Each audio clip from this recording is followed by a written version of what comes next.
Marnie, a 1-1 draw here at Chester. How about that? Yeah, listen, it's one of them. We always want to go to games and win, and we always want to try and get the 3 points. But as we've said all season, if you can't win a game, don't lose it. First half, I thought obviously giving them an advantage with an OG doesn't help, but I thought we recovered really well. I thought our mindset to go and get a goal as quick as we did was really good, and I thought we for parts of the game we played really well. We showed some really grit and determination. We showed a little bit of quality and probably just lacked the final cutting edge in front of goal. But listen, regardless of where you are in the league, to come away to Chester and get a point, I feel is a good thing. Yeah, we're disappointed that we didn't get 3, but I think that shows how far we've come as a club, that we come to places like this and expect to win, and we want to win. So it's a bittersweet because we want to win, but I'm glad we didn't lose and we come away with something. Beginning with the starting lineup, there's 2 changes: Griffiths and Jimmy coming back in, and of course on the bench Jordan Richards returns to the lineup as well. Yeah, all 3 play a big part in what we're trying to achieve. Obviously Jimmy being the skipper is a monumental player for us. He leads us, he shows us, he guides lads through games, so to have him is brilliant. Obviously Luke Griffiths, we gave him a rest last week as we felt he had played so many games. It was just the right time, and obviously with Jordan come back on the bench with his experience, his knowledge, it's great to have him back around. And listen, we've got a few bumps and bruises, but we're in a good place, so we're just going to try to give everything for the last 7 games and make sure that we keep people fit, healthy, and that we try to get something out of every game. Going into the goals, then the first one was quite fortunate for our hosts today, and then the second one a piece of quality from that man again, Alex Curran. It was a great finish by Will. I tell you, I don't think he could have done that if he was shooting in the other net.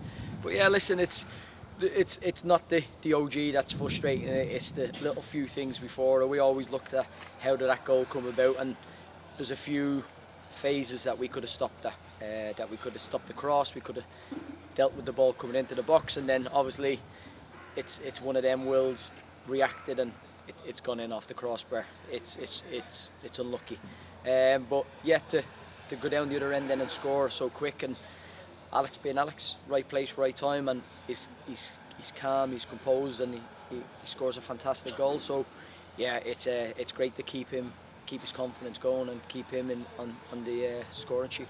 With the balance in play in mind, would you say our goal was against the run of play a bit, or?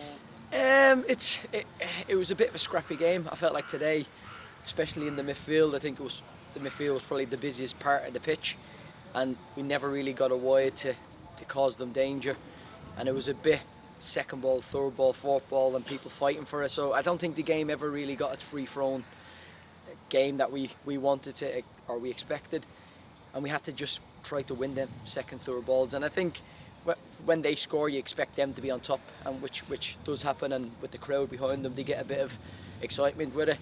But I think obviously we know what the players we have in the dressing room and the quality they can show us, and that's what Jimmy says to the Stefan, gets unlucky with a block, and then it lands at Cuzzer, and he does what he does, he calmly finishes it. Of course, this is your 4th time managed against your former sides. How does that weigh on you, and at the same time gaining 4 points from a former side as well?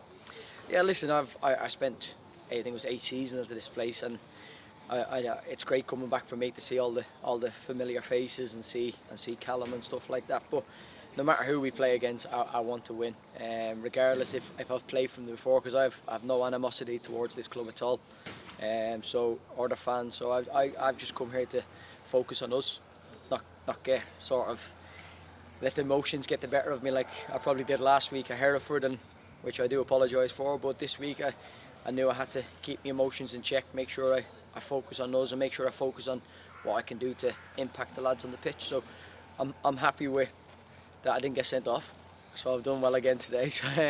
But I'm happy with how the lads reacted, and after last week's result, their heads could have gone, and we could have went, and the season could have just petered out for us, and we could have just really struggled. But the lads dug in, and hopefully this will give them the confidence, and hopefully they can kick on. talking about Hereford, but not about the red card, it was also your 200th appearance coming off the bench last weekend. How does it feel to rack up a number like that? Probably not the best way to finish off your 200th appearance, but yeah, listen, it's a learning curve for me. It's my first red card I've ever had in my career, but for me personally, to play for this club, to be a captain of this club and now manage this club and to do it 200 times is, for me, I'm very honoured. I'm very grateful as well. I know the board put a lot of trust in me, the directors, the chairman, everybody did, and I just have to try to repay them by giving them results or giving us a chance to win things. And listen, this year the lads have done everything that I've asked of them, and we're in with a chance. Last year we created history by getting to the playoffs, and we plan to do that again, and we've got 7 tough games to go. But whatever happens, I'm really proud of the lads, and really grateful of the club for this opportunity. Of course, the 7 tough games ahead, and the final month of the regular football season does begin. A short trip away to Needham Market on Tuesday night. Yeah, listen, obviously it's frustrating when that game got cancelled. I think it was back in December, January. Yeah, really frustrating, because obviously these lads have like jobs and families outside of football, so it's been a bit frustrating trying to get prepared for it. But it could happen to anybody. Everybody has to play someone at this stage in the league, and it doesn't matter if you're travelling down on a Saturday or Tuesday. We're all in the same boat, so we've just got to do the right things. I said to the lads, for the next 48, 72 hours, look after yourselves, make sure you have no excuses. Yeah, it's going to be tough going there on a Tuesday night. Yeah, the travelling doesn't help, but listen, loads of teams have travelled distance before in one game, so why can't we do it? We've done it to Oxford. Let's go down there to Needham and give them a game and come away with something again. Cheers, Barney. Thank you.